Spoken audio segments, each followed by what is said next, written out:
everyone, and welcome back to my podcast, Esme's Country Life. First off, I'd just like to apologise for how late this podcast is coming out. And also if I sound a little bit snuffly, because I've been really poorly and really ill lately. I meant to last week film this podcast, and I knew I was coming down with a cold, and I thought, you know what, I'll shake it off soon, it'll be fine, I'll just wait until I'm a little bit better. And then each day kind of went on, and I just got worse and worse, and it actually got to the point where I completely lost my voice. Today is one of the first days where I'm not coughing or sneezing every 5 minutes, so fingers crossed this all goes well, and that I seem well enough and I don't sound like an old man like I was a few days ago, because I feel like that probably wouldn't be the most sort of nice thing to listen to in your day-to-day. And also, hopefully I won't have to make a lot of cuts, because normally when I do my podcast, I literally just sit here for about 40 minutes and I chat away, and I probably only need to make, 4 or 5 cuts max. And I can imagine that if I just started like sneezing or coughing all the way through, that would be a pain to edit. But anyway, I'm feeling a lot better now. I don't know what it is, but recently my immune system has been really bad.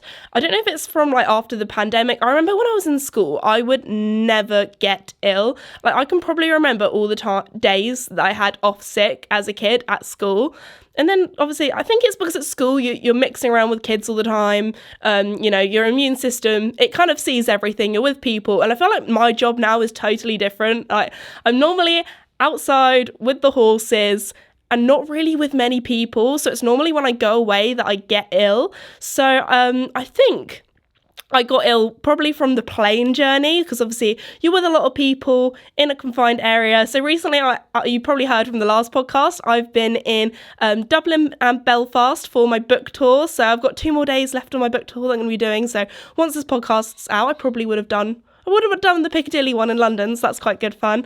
But anyway, talking about Dublin, just thought I'd let you know that today's podcast is very kindly sponsored by the Dublin Horse Show. The Dublin Horse Show is taking place between the 9th and the 13th of August, and I'm going to be there on the Wednesday, Thursday and the Friday. Got to say, I think the Friday is probably my favourite day, because it's the Aga Khan. That's like the really big competition that it is very tense. That's the one that everybody wants to watch. Everybody is cheering on their favourite teams, so I'm really excited for that. I'm going to be doing meet and greets there too. Also, something that I can't believe I haven't even talked about yet is that this podcast is in number 1 in the UK in the leisure category. So first off, I've only done, this is my 3rd episode I'm filming. With only 2 episodes, you lot have made this podcast number 1. So thank you so much. That is honestly speechless when I first found that out, absolutely wild. So thank you so much. One of the reasons, it was actually quite funny when I was going through the categories for my podcast, because there were lots of different ones and it was really tricky to pick which sort of category to put it in. So I decided leisure was probably the best, because I'm talking about this, that and the other in my sort of country life, and I thought that's probably the best one to go for, because it's not really although I talk about horse stuff and that's the sport, I wouldn't really say it's under the sports category. It's not really under business or that kind of thing, so I thought leisure was the best. Also, going back to me being ill, I have just thought of a really funny story, because some of you might not know this, but both my parents, my dad doesn't anymore because he works for me full time, but both my parents, as I was growing up, my mum still does, worked for the NHS, so worked in the sort of medical sector, doctors, that kind of thing. So growing up, that's probably one of the reasons why I never had a day off school, is because me and my brother, we could never pull a sick day, because my parents were like, girl, we know you're not ill. We've been to university and trained to know that you're pulling a sickie. So I had no excuse to have an ill day. Although my brother did try to pull sickie once, and this is such a funny story, because I remember, I think it was a day where my dad was at home and my brother was feeling not quite right at school. He probably just had the common cold, that kind of thing. Or he just had a headache or something, was I want to go home. So he said to his teacher he didn't feel well. And they were like, okay, we'll get your dad to come in, that kind of thing. My dad came in, full on doctor's briefcase, everything. Did a full examination on my brother and went to the teacher, nah, he's fine. He can stay in school. And they drove home. To be fair, the local like school that we went to was literally like a mile down the road, so it's not like it was a big drive for my dad to like come in and pick him up or anything. But yeah, my brother never tried to pull a sick day after that. I think like can't really remember many sick days I had. I think the whole time I was at primary school, I remember getting an award when I was in primary school because me and another kid were the only two kids that didn't have a single day off school in that whole year. I remember getting like a little teddy or something because I got the best like attendance or something. But yeah, no, I'm doing all right now. I'm over my cold, so hopefully my immune system does get a little bit better. And I think it's just when I see a lot of people all at once. So like whenever I go out to a city or a town, because I'm not used to seeing people living out in the sticks. But yeah, I'm feeling a lot better now, so that is good. So I thought I'd talk about some of the cool things that I've sort of been up to lately. One of the things, I did not know this existed until my boyfriend booked it, and that is we went dog swimming. That probably sounds really strange. So basically, there's this local place near to where I live, and it's on an industrial estate. It's in like this kind of unit, and basically you can take your dog swimming there. So I've talked about it in previous podcasts and videos and things that my boyfriend has a Labrador called Ruby. She is adorable, and being a lab, she does like water. Like, she does, her favourite thing, if there's a muddy puddle, she will be like Peppa Pig. She will jump in there. She will get as dirty as possible. She does like swimming, but I've never seen her swim where her feet can't touch the ground. Like, she loves jumping in rivers, and it's been like, we've had a lot of floods lately where we are. Like, there's just been water absolutely everywhere. All of the rivers have like burst their banks. So she had a whale of a time swimming. Well, I say swimming, kind of paddling in that water, having a lot of fun. But yeah, she's not very confident when she can't touch the bottom. So we thought, you know what? Found out about this dog swimming pool. Let's go there. So if you can imagine, I don't really know how big I'd describe the pool was. For me, standing up, it probably went like up to my shoulders, just below my shoulders. So it was quite deep, and there was a little ramp, so the dog could kind of go down the ramp first just to get kind of used to the water, that kind of thing. And it was quite warm as well. I'm very happy that it was warm. When we first walked in, I could see all the steam coming off. I was like, thank goodness, because I don't want to be standing in this pool like shivering. I am such a cold person. I get cold very easily, so I was very thankful for that. But it wasn't like hot tub temperature. I'd say it's sort of the sort of warm that you would have to like wash your hands with. That sort of, not cold, not warm, just like in the middle. Anyway, so it was really cute. Ruby had a little life jacket, so we put that on her. And there was a lady there that was kind of like instructing us / I was going to say a doggy lifeguard. I don't think that's probably her official role. She like runs the pool and makes sure, you know, everyone's doing everything safely, that kind of thing. So yeah, we kind of put Ruby loves food, so there were some treats there, which is great, because we were like, okay, we're gonna have to do some food bribery. And I think she really did want to come in, because we were all there like in the pool, and she was like, oh, I kind of want to join in, but I think she was just a little bit nervous about getting her like, yeah, going in the deeper areas. So she kind of went down the ramp. We bribed her with some food. There were lots of toys as well. And then she kind of got to the stage where she slowly kind of built up her confidence, got deeper down the ramp. And then because she had a little life jacket on, my boyfriend kind of was like, okay, well, I'll just kind of like hold her in the water, and she can kind of like doggy paddle around. And at first she was a little bit like, oh my goodness, I can't touch the bottom. But of course, like, she was with us. She was like, okay, I'm safe. Like, I'm not going to be drowning anytime soon. So it was really nice. And then gradually she built up her confidence. And I think she just got so distracted by all the toys and all the treats that we had, that she didn't really like realize that she couldn't touch the bottom anymore. And obviously she was floating with the life jacket on. Then she started to build up her confidence. It was really nice to see. And we were basically just throwing this toy across, and we were playing fetch, and she just started to like basically dive bomb in. Not even diving, she just kind of like belly flopped it, and like she made a lot of splashes.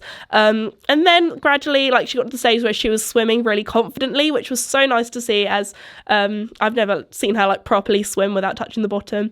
And we honestly, like, that was money well spent. If you have a dog that likes water, take them dog swimming, because I honestly have not had that much fun in like a long time. Like that, I don't know what it is, just swimming with a dog, it was incredible. It's just one of those things that you don't really, it's not something you'd normally do on just, you know, a Friday night, that kind of thing. But there we go. I would definitely recommend that if you have any local doggy pools to you. It is like a pool literally just for dogs. Like you can't go, swimming there just to, do some breaststroke or that kind of thing. Like the pool wasn't huge. It was enough that I could like swim like a little bit to one side, but it was basically like a big freestanding paddling pool, but like a proper big deep one. It had like all insulation around it to keep it warm. But no, doggy swimming, would really recommend that. We really want to go back sometime soon because we all had so much fun. Talking about swimming, I've just thought of a really interesting / weird / funny story about when I went to Norway back in November. So I really like, when I go on holiday, I really like going on city breaks. I love going to different countries, experiencing different cultures, which I'm really, really lucky to do, especially like in my job. I'm very lucky that I do travel quite a bit. But me and my boyfriend, we wanted to go on a trip. Well, us two, and then also his brother and his brother's girlfriend. So there were the four of us together. My boyfriend and his brother went last year to Norway, and they had such a good time. They were like, okay, we need to bring the girls. That'll be really good fun. So we went on a little trip, the four of us. It was really nice. We were only there, Norway is quite expensive, so we didn't go for long. We went for, I think it was 2 nights, so we went 3 days, and the 3 days were kind of like, we woke up really, really early in the morning, got the first flight out, and then on the way home, got back really late. So we kind of made the most of the 3 days while we were out there. So the first day we kind of just had a little walk around the city, a little bit of an explore. We went and saw like the opera house and all the views from up there. And also it had Norway had proper snow when we went. So that was quite good fun. It was, very snowy. So it was quite nice being, I was going to say that probably is the first time I've been to a country where it's like proper snow. I've seen snow before, but English or British snow, it just isn't quite the same. Like we will have a few millimeters of snow and then all the schools closed, all the roads closed, nobody goes to work.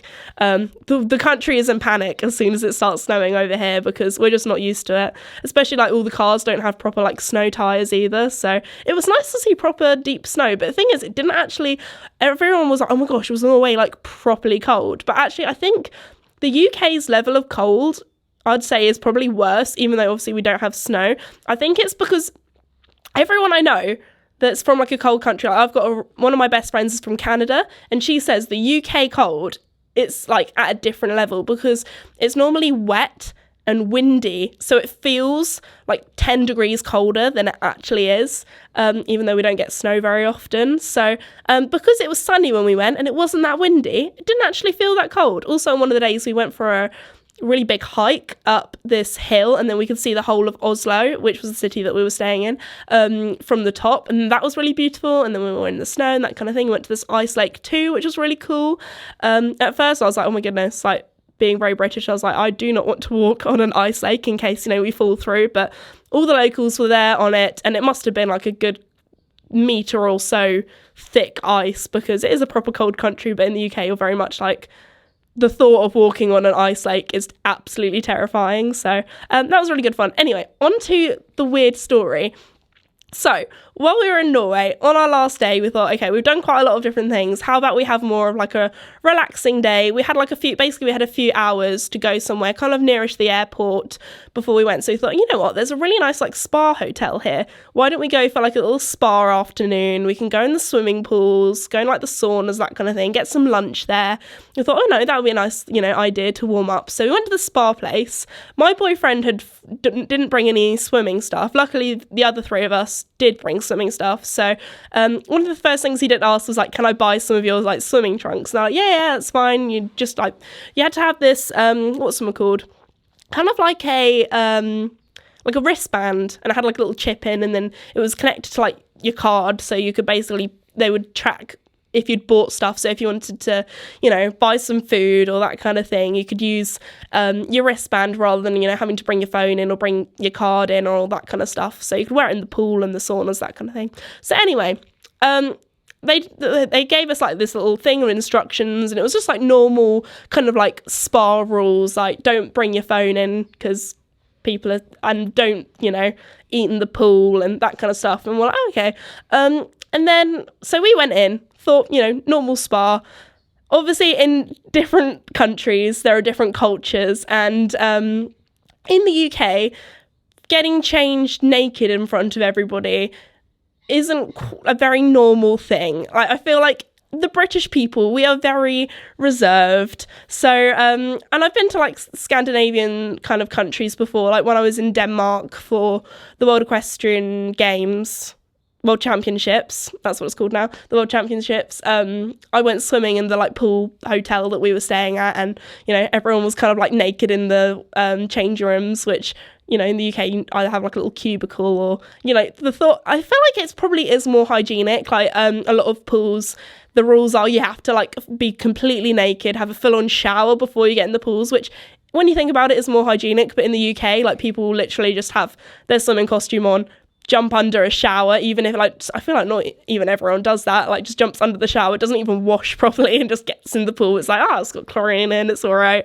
So there was that. So me and Sophie, we were like, okay, we're going to properly, you know, shower, that kind of thing, naked, okay. This is a bit different. Put on our swimming costumes or our bikinis. Met up with the boys, went in the pool for a little bit, saw around, and then we're like, okay, let's have a little walk around, because this was a huge spa hotel. Like there were 3 different floors that you could go on, and they had so many different saunas and steam rooms and that kind of thing. We're like, okay, let's have a little explore. I think there was one bit where I think the lady at the desk said if you are naked in the steam rooms, you know, wrap a towel around you. So it was a little bit of a culture shock so this is like the first thing that we found quite different, is that there were people just swimming in the swimming pools like completely like butt naked, no swimming costume, no bikini, no swimming trunks, and we're like, okay, that's a little bit different. And then this lady came up to us, and she was not happy. Now, we don't know if she worked at the spa or if she was just like a spa member, but she came up to us and she was like in shock. Don't know if she was angry. She was very like to the point. And she just came up to us and she was like, what are you wearing? You're standing out like a sore thumb. You're supposed to wear the spa swimming costumes. And then she pointed at my boyfriend's brother and said, you in the red baggy trunks, you stand out like a sore thumb. And we were all just there like, oh my goodness, we're gonna like get thrown out for wearing, I don't know, what have we done wrong? So then we realised, oh goodness, we're not allowed to wear like swimming costumes from outside. And I don't know if that's for a hygiene reason or if it's for just, you know, for a business opportunity for the spa, or because, you know, to be fair, I had like a floral kind of swimming costume on. I think Sophie's was just like pink, but I don't know if it was for the vibes, like we were just not wearing very neutral sort of tones. I don't know if it was that. So anyway, we went round. We're like, okay, we've paid all this money to get into the spa. We might as well enjoy ourselves. Okay, let's just buy, you know, a bikini. So I chose the bikini because it was cheaper than the swimming costume. And I was like, okay, it's like an itty bitty bikini, but it's fine. Like it's cheap. To be fair, it was quite nice. Like I chose like a brown one. And then the boys, this was where it started to get a bit funny, because I feel like if you're from different cultures, like I know in France, like it's normal for people to wear Speedos or very like tight swimming trunks. In the UK, people literally wear like really baggy swimming trunks that look like shorts. So both of the boys wore these like super tight Speedos, and they weren't Speedos, but you know what I mean. And me and Sophie were wetting ourselves. We found it the funniest thing. And then it was even funnier. I think there was one that was like really tight that were kind of like boxers, which my boyfriend's brother had on. But then my boyfriend literally had ones that were like girl pants. That's the best way I can describe them. That like they were tight, like his bum cheeks were almost out. So that was very funny. And then we're like, okay, it's only up from here. We've got the right swimming costumes on. We're all good. We're not these like British tourists that are sticking out like a sore thumb. You know, we'll try and blend in with the locals. So, you know, then we just went round to all the different steam rooms, you know, thought, okay, it's all good now. You know, that I've got to say it was probably the most amount of naked people I've ever seen. In the pool, I'd say probably about a third of people were naked. But in the steam rooms and the saunas, we were like, oh, wow, everybody is butt naked. And then we found out, because I think this was actually somebody that worked in the spa, they came up to us and basically told us off because we were wearing swimming costumes in the steam rooms and in the sauna.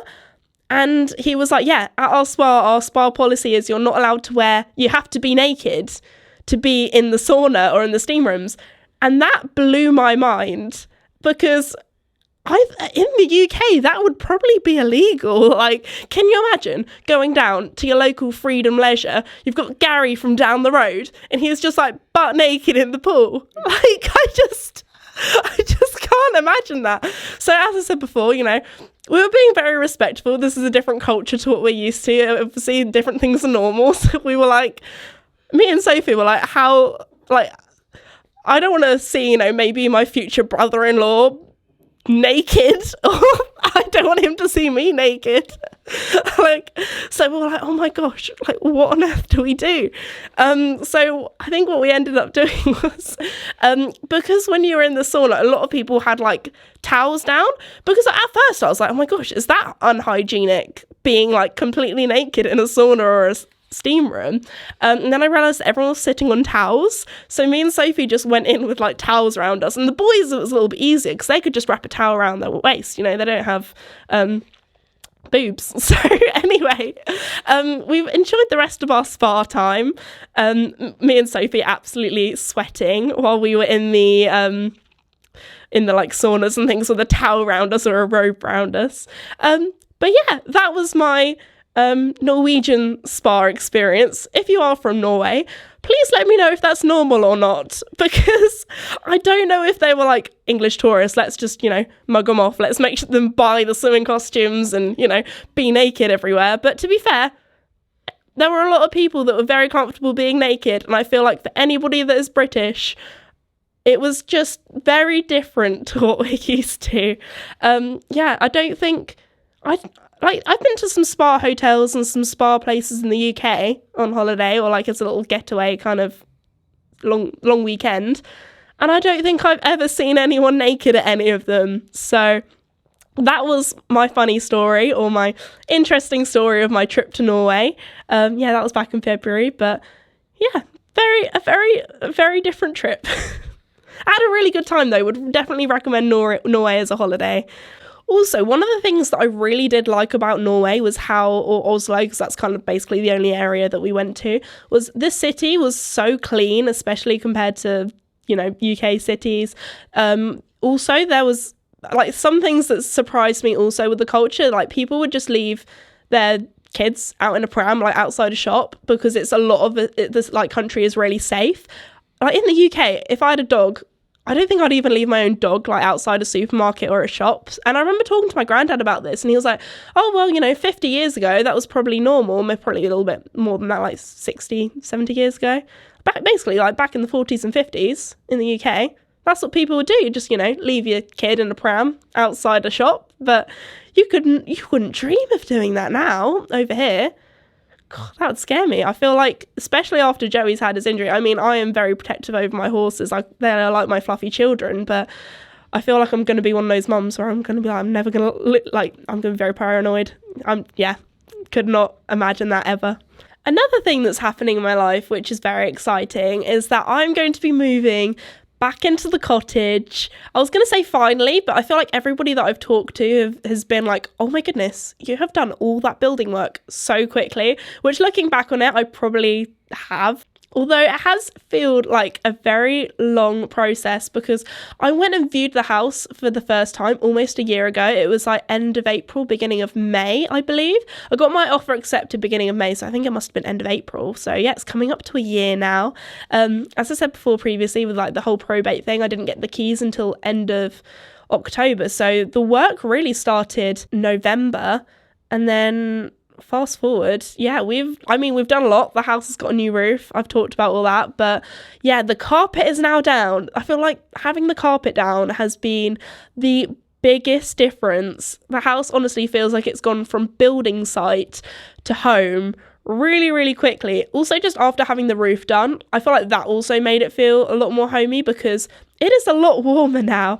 If you watch my cottage renovation series videos, you'll see that in most of the clips, if I'm in the house, I had a woolly hat on, I had a coat on, I had multiple layers. Even when I was doing stuff like painting, I felt like the Michelin Man. I had a load of layers on. And then now, like, I remember, as soon as the roof was done, painting in there, with all my layers on, thinking it was going to be cold because it was cold outside and we didn't have any heating on. Oh my gosh, I had to strip loads of these clothes off, I was sweating. So goes to show that insulation has made a huge difference. So it's scary to think how much like heat I would have lost, just through the roof. So if you are, going for a good old home renovation project, then I'd definitely recommend, if you have the budget for it, putting some insulation in, because that's probably going to save me quite a lot of money when it comes to, energy prices and things. Although I do have a wood burner, when that's running, it does get toasty. So I'm very lucky that the cottage has like a little bit of woodland down the bottom, so there's wood there. I mean, my parents have a lot of wood, so I can probably maybe steal a few logs or two from them. Although the previous owners did leave me quite a lot of wood, so thank you very much, previous owners. That was very sweet of them. Although they did move quite a way away, I don't think they probably would have wanted to haul all of that wood along with them, but there we go. Anyway, the carpet is down.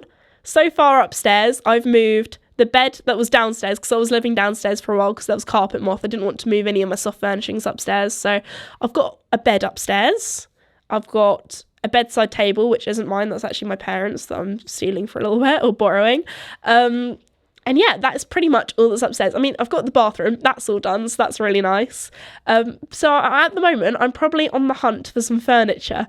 I'm going to hopefully go to like some local charity shops and things and do some thrifting, because if you watched my tack room renovation series, you'll know that basically my tack room, when I did that all up, I bought loads of secondhand, maybe even third hand actually, because there was some pretty old furniture there, from a charity shop. And you know what? It's been serving me well. I've been using it well. And I feel like a lot of that sort of furniture that's maybe like old looking, I can probably, like, if I style it well, I can make it look really nice in the cottage. I've had this thing recently where I feel like no item, like if that's furniture or a piece of clothing, I don't think anything's like ugly. Like, when some people's like, oh my gosh, that thing there, like, that is ugly. Like, I just think, it's not in the right aesthetic. Like, so there are some things that will probably be in my home that will look a little bit old, a little bit cottagey.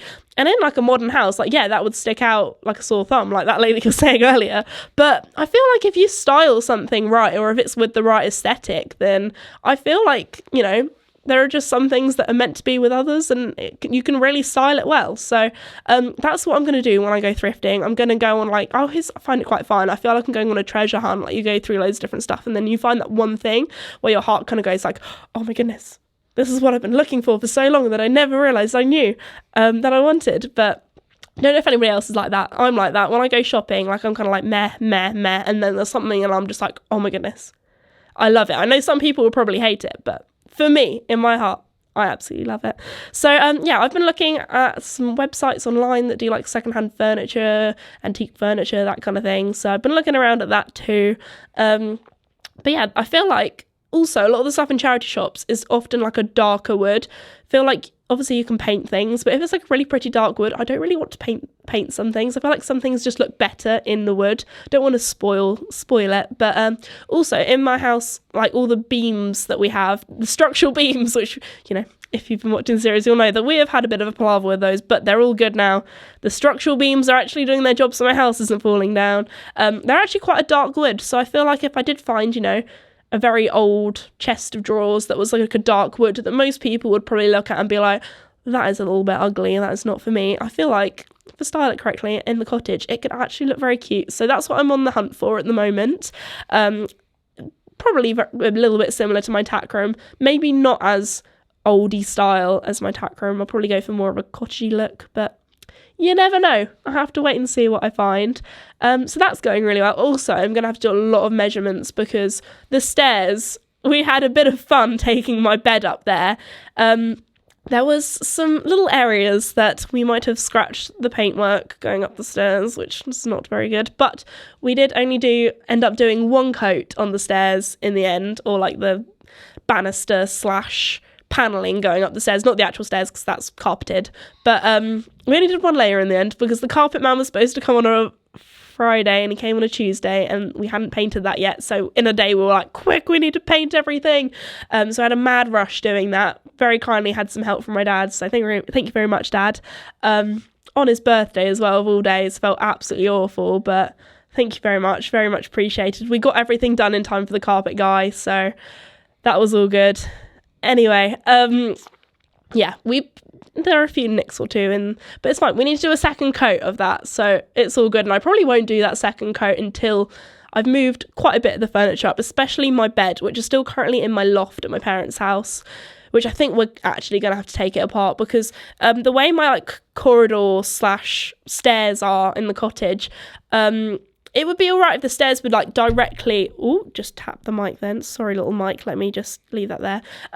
If I feel like I'm that person that will apologise to inanimate objects as if they are a person. But anyway, moving on. If the stairs were directly in line with where the door was, it would be a lot easier to get all the furniture in. But because, it's kind of like a metre across, you can't really there's not much of a turning circle. So, we've had some interesting times getting stuff up the stairs. Tell you what, going through this whole process, because I've never really actually moved house before. I don't know if I ever talked about that on my channel. I've literally lived in the same postcode my whole life until now. So the house that my parents live in, they actually built, and I think it was 2017 we moved in, and we literally moved across the road. There's like a house opposite, and that was my childhood home growing up. So it was quite easy when it came to move-in day. Or it was more of a move-in week. My parents decided to do it in half term, so me and my brother had the week off school so we could help them move stuff. And we literally just put everything in the back of the quad bike and moved it across the road. Like, it was very easy. So as a kid, I never really had the experience of moving house or the stress of that. And yeah, after going through this whole process, especially, having a cottage that you didn't really realise was falling apart, and now it is, but now it's not, because it's back together again. It's all good. Going through all that, it's kind of made me realise, it's made me not want to move house for a little while. I feel like once I'm in and once I'm settled, I'm going to be quite happy there for a while. So, did not realise how stressful it was. Even just like little things like making sure I've changed my address on everything, because that's quite a lot. Like, also, I feel like one of the things that all of my friends have like asked me that have moved house or moved, like a lot of my friends have moved to uni or have been to uni. A lot of my friends are finishing uni this year, which is quite wild. I feel like that's gone so quickly. Maybe it's because of the pandemic, like kind of lose a year, kind of forget about that. But anyway, a lot of them ended up like ordering parcels or ordering deliveries and accidentally ordering it to their parents' house rather than to their house. And the thing is, this sounds really bad, but I still order stuff to my parents' house. I don't think I've ordered a single thing to my house yet, apart from when I got my Wi-Fi, because I was like, I probably should order that to my house. So it's, anyway, so the Wi-Fi company knows that's where I live, kind of thing. But yeah, because I'm just here like quite a lot, because this is where I work. There's always someone at home. My grandparents live next door, so if we're not in, then they're always in to collect a delivery. So it's just a little bit easier. So I haven't actually had that problem yet, or that struggle. So not really that as much of a struggle, but yeah, there we go. I still order everything here. Sorry, Mum and Dad, for all of I don't actually order that much. Most of it is like work stuff. So yeah, my work stuff just comes here anyway. Also, can't believe I haven't brought this up yet, is one of my favourite pieces of furniture, probably because I haven't actually bought that much furniture yet, is one that I was going to say I've made. I definitely haven't made it. I've created it by getting lots of other people to make it for me. On my channel, I am very sort of DIY, as you've seen from the Cottage renovation series.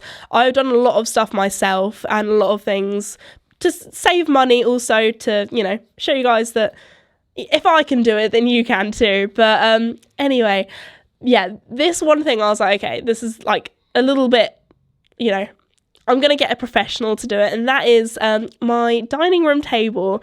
Now, I wanted to, from the get-go, I was like, okay, I've got enough money in my budget that I can invest some money into this dining room table, because hopefully this table, it will outlast me. I wanted to get something high quality, because a dining room table, that is something you use multiple times a day. Like, you have your breakfast there, you have your lunch there, you have your dinner there. So I wanted something quite high quality, and I was like, okay, I'm gonna look online, look at some nice furniture places, and it was quite a lot of money. I was like, okay, but it's gonna be alright, it's gonna be investment. And then we came up with the idea when I went to the sawmill to get all my bits of wood for like my mantelpiece and the structural beams. How about I get a piece and make it into a table? And it actually ended up way cheaper than you'd think, and way cheaper than those fancier dining room tables that I saw online. And I love it because it's unique to me. Like, I'm literally probably the only person that has a table like this, because it's from a beech tree, and this beech tree was absolutely huge. Apparently it came down, it was falling down / needed chopping down near a local school to where I live, and so that was only from, the wood's only from a few miles away, and then got a guy like 3 miles away to sand it down and professionally varnish it. There's a few little cracks in there, so he's put some black resin in, so it doesn't actually look like it's got resin in, which is great. He's done a really good job of it. And then another guy a few miles down the road has made some metal they look like X's, and they're kind of the legs for the table. So when you think about the amount of mileage that, my tables had to be made, it's much better for the environment it's probably like only gone like 5 miles in its lifetime from going from tree form to table form, which is incredible. And yeah, it is a work of art. Like, it is probably like a statement piece. So if you're thinking of investing your money into a new dining room I mean, it is made of wood, a dining room table, then I would recommend doing that, because oh my goodness, I love it. Like, the guy was like, do you have any children? I was like, no, but I would like to one day, and I'd like to keep this table for a long time. So he has put a good varnish / oil, I think it's probably a varnish. I always get that mixed up. I did that once in one of my episodes, and I was like, I've just called it varnish when it's actually oil. Oh goodness, people are going to think I'm stupid. Anyway, he's put something very protective on the wood, so hopefully, if somebody, spills a tea or coffee on it, then it's not going to be a disaster, because I don't want to put like a tablecloth on it, because it's so beautiful. I feel like that's just going to be, a waste. So, yeah, there we go. My dining room table I'm very excited for. So when that cottage renovation episode's out, I really hope you enjoy it and can appreciate the beauty, because I'll probably just be sitting there eating my dinner and I'll just be looking at all the little curly-whirly kind of knots and things in the wood. But I feel like probably today I've talked enough. I feel like I just sit here and I just ramble and have a good old chat with you guys. It really does feel like I'm with like a friend on FaceTime. So I really hope you enjoyed today's episode of Esme's Country Life. Thank you again to the Dublin Horse Show for sponsoring today's podcast. I really hope you enjoyed it. Thank you so much. And yeah, thank you again for making it number 1 in the UK leisure category. Still absolutely wild, especially as this is only my 3rd episode. But yeah, thank you very much. And again, apologies, this episode was a little bit late. I'm feeling a lot better now.